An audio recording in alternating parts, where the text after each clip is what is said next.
Ang dami mo? Para may sabit ko yan. Ito may mga... Ito hindi pakita dito. Pwede ba?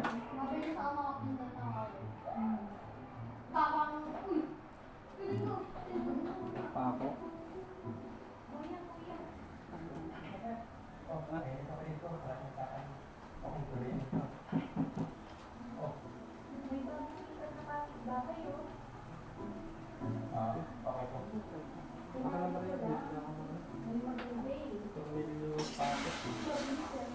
Saan? Doon. Lalakad lang ako. Mamaya na. Para sabay ano tayo, makakagana din ako. Ano? Mamaya na. Sasama ka ulit?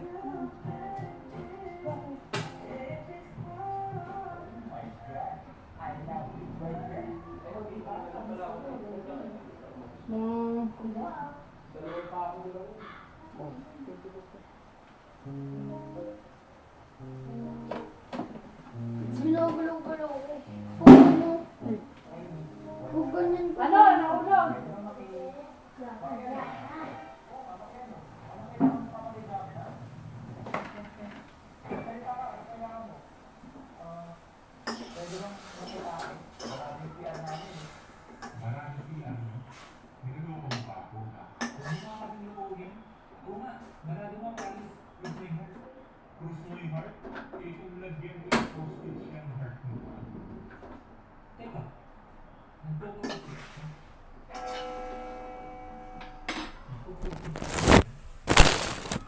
Wala naman masama doon ah. Asan po mga to? Ang dami pa namin nakakaputin eh. Uy kuya, baka galit na. Pasalamat ka, naglilipat kami ngayon.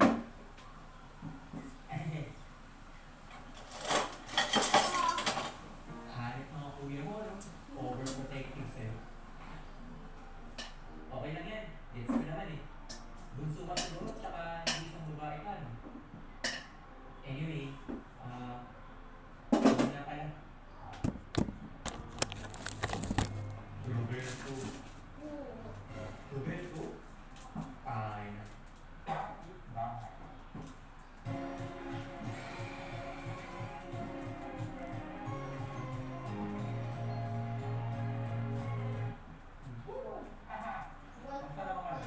Ngayong araw, ang usapan natin ay tungkol sa iba't ibang klase ng kapitbahay.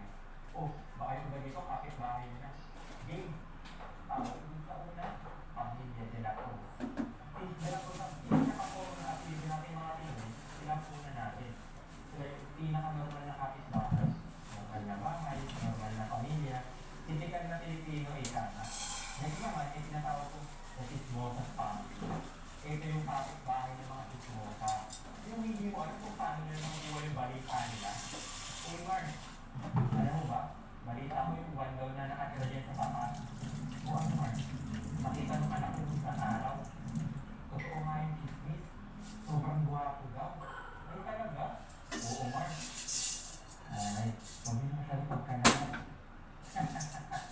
Tapos, meron din akong tinatawag na The Ayala Family. Ito naman yung pamilya na parang Ayala Kayaman. Yung tipong parang araw-araw yung makikita ang bagong binili na gamit. Usually sa ganito, kanilin. Pabalik tayo ito yung sa kapitbahay. Yung tinatawag ko, Yabaneros Family. Ito yung kapitbahay na ang mayabak. Hindi nagpaparinig pa. Uy, Juan. Kita mo to? Bago to. 2020 model. Kasi ko binili. Kaya kasi ako mapaglagyan ng pera ko sa bata. Pero binili ko, mapapakan naman. Okay. Ito ngayon, nakikita mo ba? Yan. Binili na anak ko. Rolex yan, Rolex. Etong kwintas ko, nakikita mo? 24 karat. Oo. Kaya tutuloy pa to eh.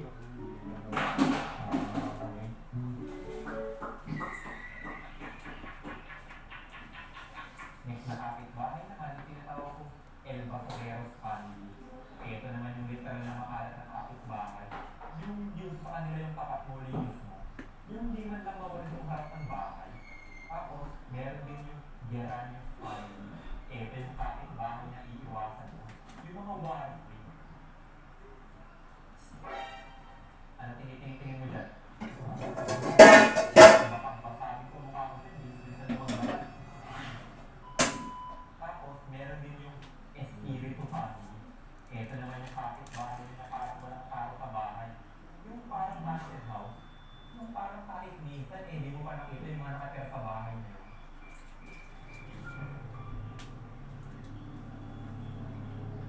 Wow.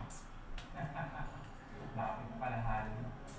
Next na kapitbahay naman, yung tinatawag ko, Hiramenyos Family. Ito naman yung pamilya na lahat na lang hiram.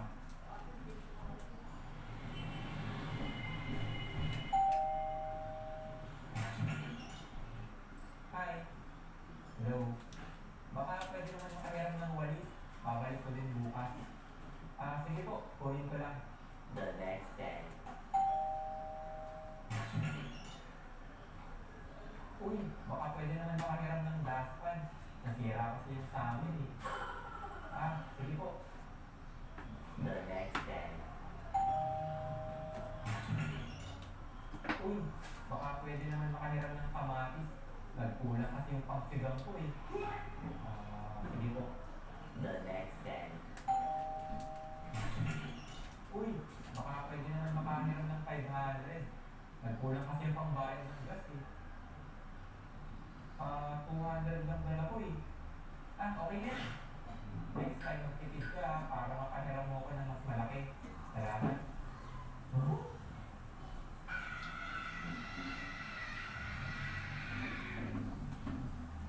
Ang masama dito, wala nang value ka. Uy, baka naman kayo dyan. Pakibalik naman yung mga hindi nyo. At sa kapitbahay naman, yung tinatawag ko. Ito yung kapitbahay na sobrang ingay.